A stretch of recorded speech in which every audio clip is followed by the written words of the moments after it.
It's Tom No from FifthRound.com. You're live all the way in Southern California with Fifth Round Radio. I have, as promised, Ben Saunders, UFC welterweight. He's a 26-year-old. He's got an 8-1-2 professional record. He trains at American Top Team. He's got a big fight coming up on March 27th, just less than 12 days away, against Jake Ellenberger. Ben, how are you feeling, man? I'm feeling awesome, man. My training camp has gone completely smoothly, and I'm in phenomenal shape. And everyone's gonna get a show, man. Now, Ben, you're a dynamic striker. You bring not only your, punches, knees, kicks, elbows, but in addition to that, you bring length, something that division cannot match, not even the champ. How do you think your opponents are able to deal with that, and what are you able to do to keep or to make sure you maintain your distance? I still think that, like, to this day, it's gonna be. I'm very unorthodox, you know. Like I said, I don't think I've ever fought the same for in any fight I've ever had.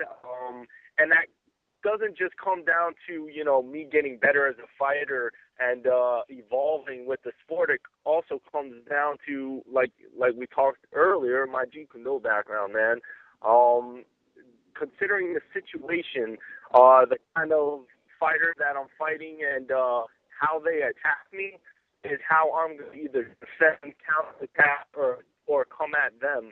Um, I initially have the mentality, almost like a shootbox mentality, which I'm a huge fan of, and that is just, you will fear me. You know what I'm saying? I will dictate the pace. I will come at you, and when my shins hit whether it's your forearms, your head, your body, you're not gonna want it. Whether it's my knees, you name it.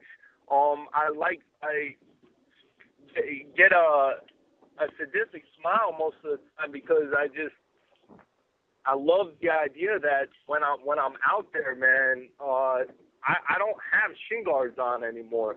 But when I'm in my training camps, or when I'm with my teammates or whatever, I'm not a vicious person, in the sense that these are my teammates, man. We're all there to help each other, and not literally fight each other. We're there to spar, or yeah, we're there just to help each other, not literally hurt each other. But when I actually get to fight, man, it's a completely different atmosphere, man. I don't have shin guards on. I don't have knee pads on. I don't have elbow pads on, and I wear all that when I'm sparring with my teammates. And there are moves that I do that I'm like, man, they're fight enders if I didn't have these things on, or if I actually do them full blast. Tell us about Martin Kam, and you're initially supposed to face him in what most believe would be a type of top contender bout. When he pulled out, did that change your planning at all, or were you just training to fight whoever at that time, regardless? Nah, it didn't matter, man. The one thing about our sport, and it sucks, is that because it's such a crazy sport with so many different aspects that you have to train for, that's what makes injuries so prone, like dealing with takedown defense, or going for takedowns, which apparently he was doing, I think, and then caught a knee, dealing with the strikes, dealing with so many different potential threats and dangers that are involved in our sport.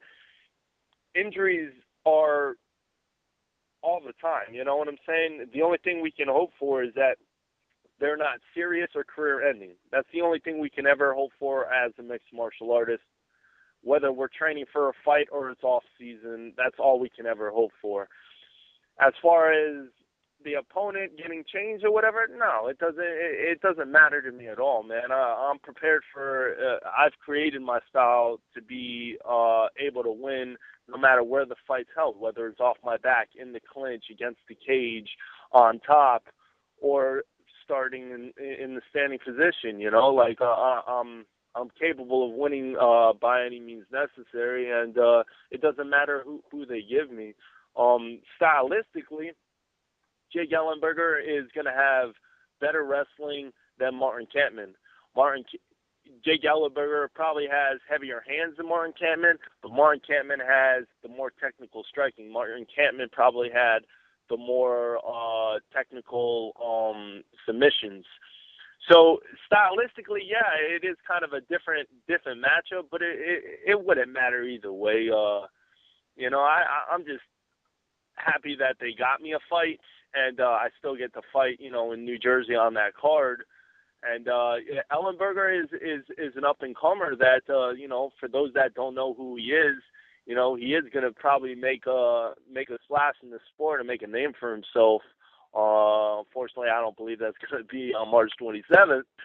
But nonetheless, yes, after me, he will definitely, he already made a fan out of me, man. I didn't know who the hell he was, and then he fought Condit, and I was like, damn, this guy's the real deal, man. Like, that was an awesome fight. Not only was he heavy-handed and showed, good skills, but it was exciting, His fight with Pyle, he showed good skills in that fight too. So I mean, he's definitely a worthy opponent without a doubt.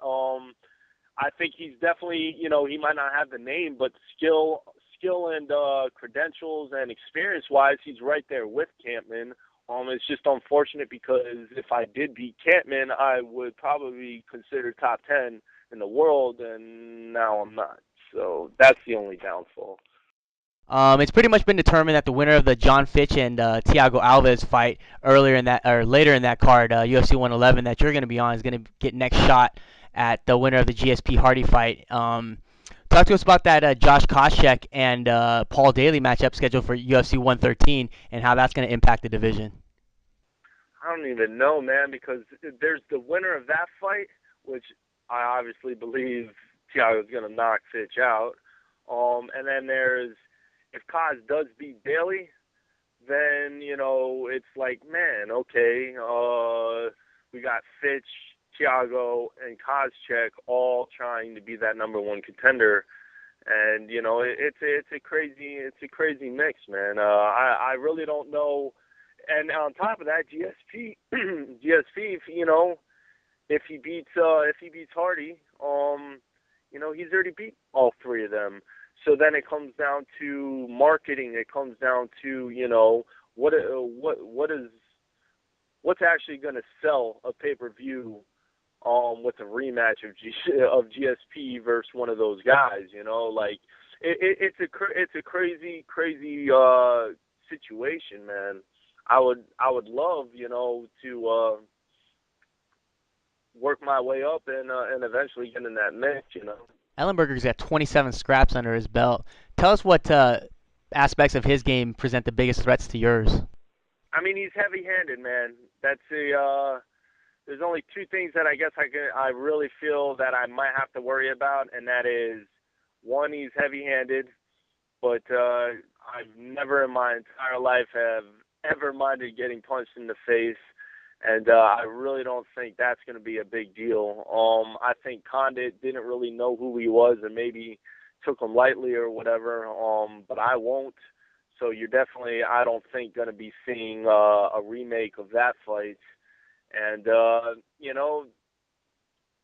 I'm very comfortable off my back, and I think I have the skills to sweep, submit, or stand up.